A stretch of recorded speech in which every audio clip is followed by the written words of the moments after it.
Alrighty then, and we're back closer to the destination.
If you're paying attention and you see the building in front of you,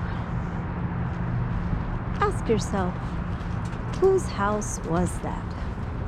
Now, maybe I will reveal it later, but currently I'm just going to let you guess whose house that was.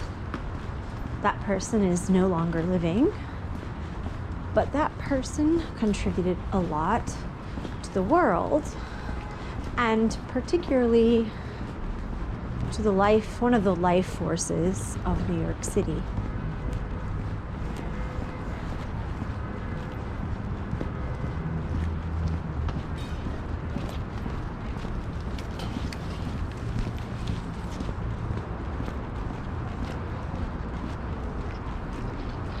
Jeff, it's me and Jed.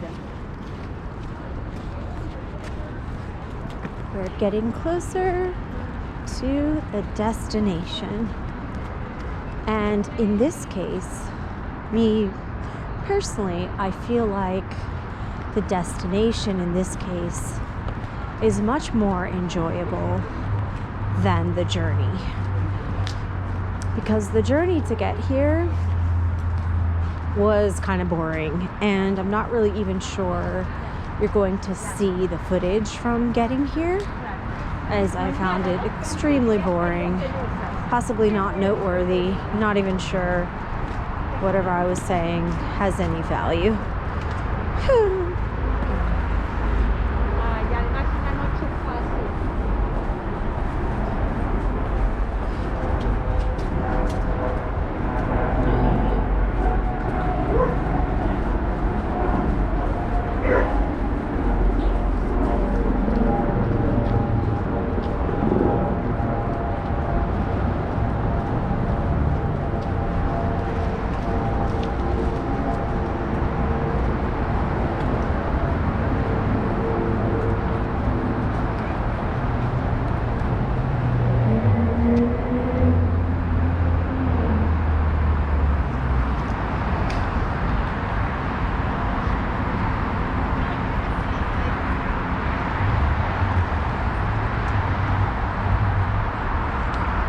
I was thinking about the advantages of having a stick, like a selfie stick, and in this moment with the dog park, it would actually be, since the dog park is under me, it would be really great to have that stick ready.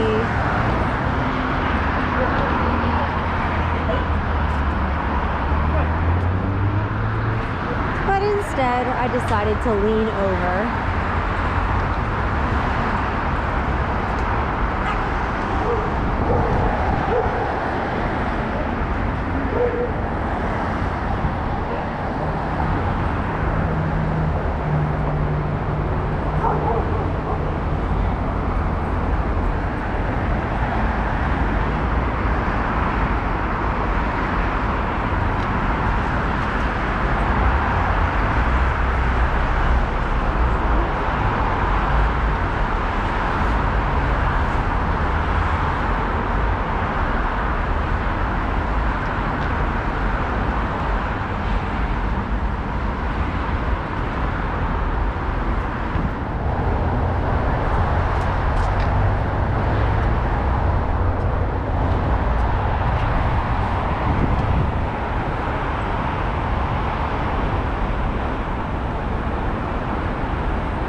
great-grandfather, and his nickname was Jack.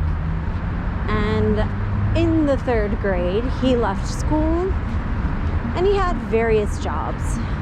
One of the jobs was something really awful, putting string in some kind of chemical. I don't know what the chemical did to the string, but that was one job that he had to do, to soak this kind of string or rope in a chemical. Another job that he had was setting up the bowling pins at the bowling alley because they didn't have the automated service yet. And the 3rd job was actually helping tugboats with their mechanics, so with how the tugboats run, their engines, and really working on the engines.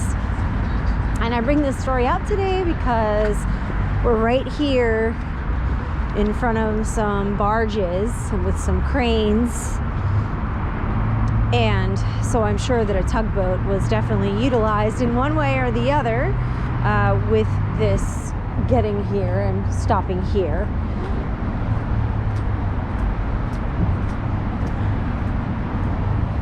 But it's kind of fascinating that at different times in history, people didn't necessarily have to have a formal education in order to create a life where they could survive, right?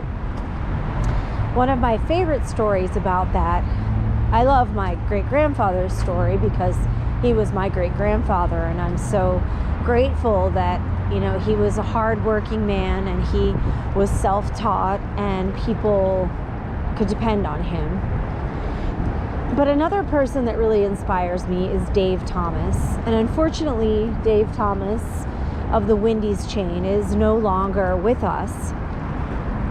But Dave started working in like fast food restaurants and other restaurants, and he worked in every way possible, whether it was a waiter, whether it was a janitor, whether it was at the cashier, as a cashier, whatever he was doing, he was learning every single aspect of his business, because in his mind, one day he was going to create a restaurant. Now, the discussion of whether fast food is good for us or not really isn't what I'm going to go into today. I want to go into the fact that whenever we have a business or we're thinking about of having a business, we really have to know all the aspects. And Dave Thomas was a person that learned everything about his business. And I read his book, Well Done, and it was all about how he worked his way up through the ranks in order to create the Wendy's chain. I like Wendy's. I like their Frosties. You know, I try not to have fast food too regularly. I probably go there twice a month. And to be honest, twice a month, it's either Taco Bell and Chick-fil-A or McDonald's and Chick-fil-A. I'm not often going to Wendy's.